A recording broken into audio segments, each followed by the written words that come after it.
Elles se produisent tout à l'heure sur la scène du Tetris à 21h. Un concert à ne pas rater. Avec son premier album Mercedes, libre, intimiste et puissant, Melvina s'impose avec sa singularité et nous avons la chance de la recevoir. Bonjour, alors pianiste, Salut. compositrice, arrangeuse, productrice, chanteuse, pole dancer, chef d'orchestre et domina. Melvina est une artiste polyvalente qui navigue avec aisance entre la pop, l'électro, le punk rock, le métal, la techno et l'hyperpop. Bonjour Melvina, bienvenue sur Westrack Radio. Merci de m'accueillir. Avec plaisir, et comment ça va aujourd'hui ? Ça va, je suis un peu fatiguée, j'avoue, j'ai un peu enchaîné là, cette semaine, mais c'est J'ai vu cool. que tu étais à Paris Hier soir, ouais, Tout à fait. j'ai joué à la Maroquinerie, c'était incroyable. C'était chouette, trop Ouais. bien. Et du coup, tu as commencé ce chemin musical, je crois, par le piano, puis un petit peu d'orgue. Ouais. Et comment t'es venue jusqu'à ici aujourd'hui Comment s'est fait le chemin ? L'envie d'explorer. Je sais pas. Enfin, j'avoue que moi, je déteste la routine dans ma vie et j'adore me mettre des nouveaux challenges inatteignables, dont le fait de faire de la pole dance hier sur genre scène, et genre du coup j'ai Incroyable. bossé la pole dance pendant 3 ans et en fait pareil de faire du métal aujourd'hui. Enfin en fait j'écoutais déjà ça quand j'étais ado, mais en parallèle de tout ce que je faisais en musique classique. Mhm.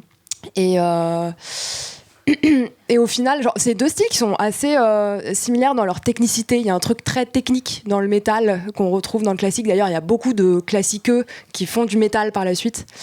Et bref, et du coup, je suis passée par plein de phases et puis j'avais besoin d'explorer cette phase-là. Et voilà. Ok. Je réponds à ta question. Ouais, C'est- tout ah, à ok. fait. J'ai l'impression de... Non, t'inquiète. Et maintenant, du coup, on va parler un peu de ton album Mercedes, qui est sorti du coup le 17 mai dernier.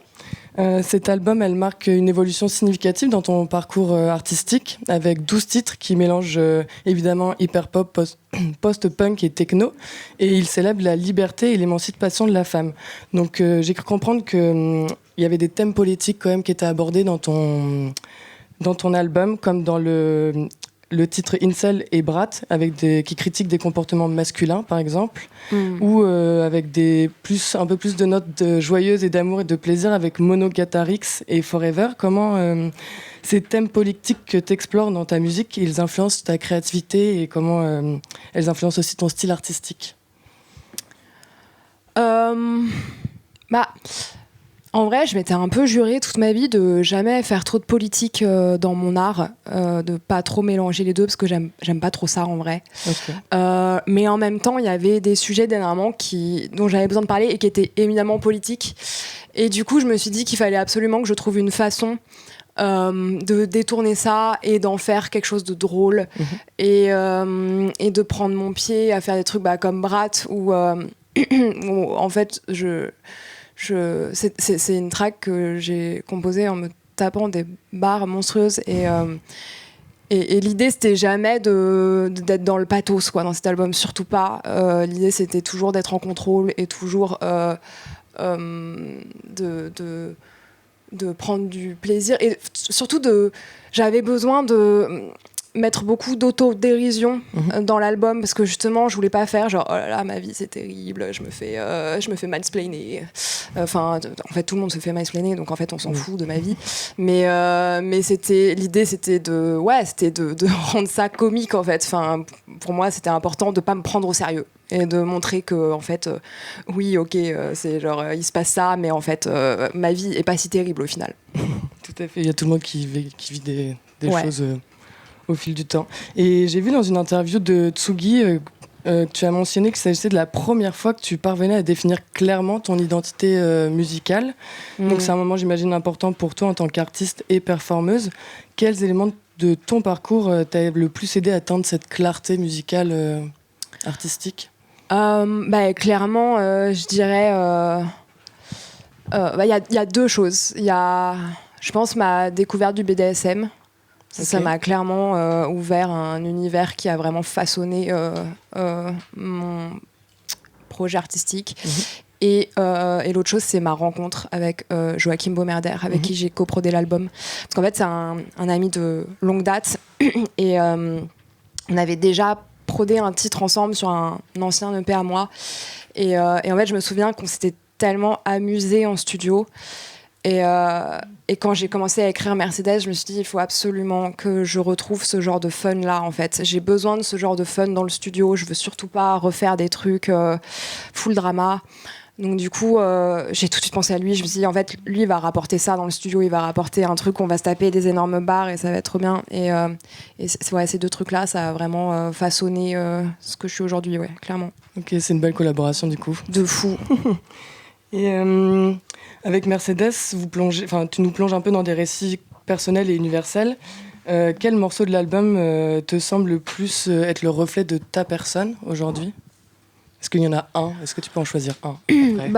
Si je devais en choisir un, je pense que je choisirais Mercedes parce que c'est le morceau de présentation du personnage et aussi parce que en fait dans ce morceau il y a un peu tous les styles que tu vas retrouver dans l'album en fait. Du coup c'est un condensé de l'album. Du coup je choisirais ce morceau-là. Ok. Et j'ai pu voir aussi que pour toi ça pouvait avoir une forme de thérapie cet art.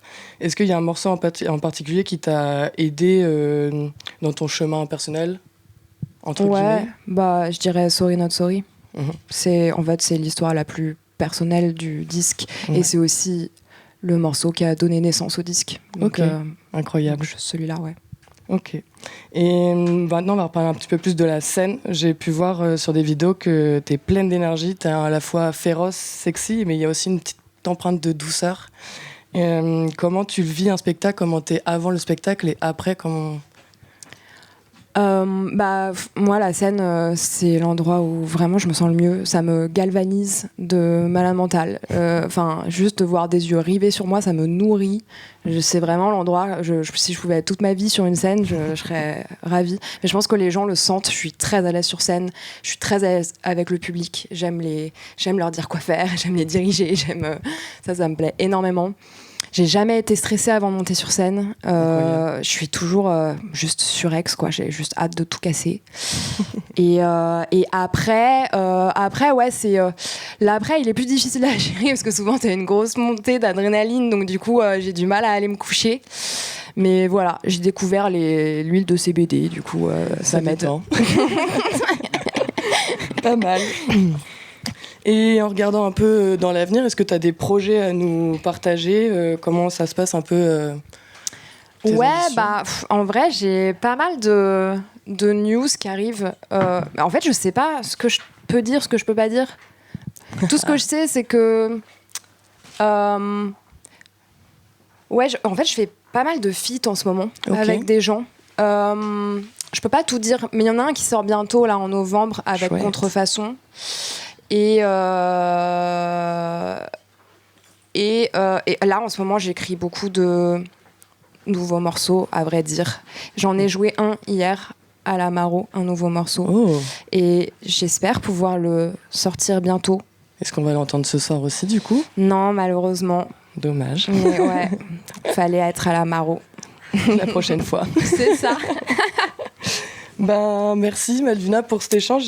C'est vraiment inspirant d'avoir une personne aussi complète un peu dans l'art. Je trouve ça hyper chouette. C'est pas souvent qu'on voit ça. Trop mimes. Donc j'espère que vous allez venir ce soir. On peut la voir sur la scène du Tetris de 22h20 à 23h20. Donc n'hésitez pas à venir et à découvrir un peu son univers. Mais sur scène, je pense que ça vaut le détour. Merci Camille. Je pense que tu as donné envie aux auditeurs et aux festivaliers en tout cas d'aller la voir. Merci beaucoup Malvina. Merci à vous. Et du coup on va s'écouter un titre qui s'appelle Brat. Je sais que ça déménage donc j'ai hâte de l'écouter. Et juste après on pourra accueillir la philanthrope qui est notre interview suivante.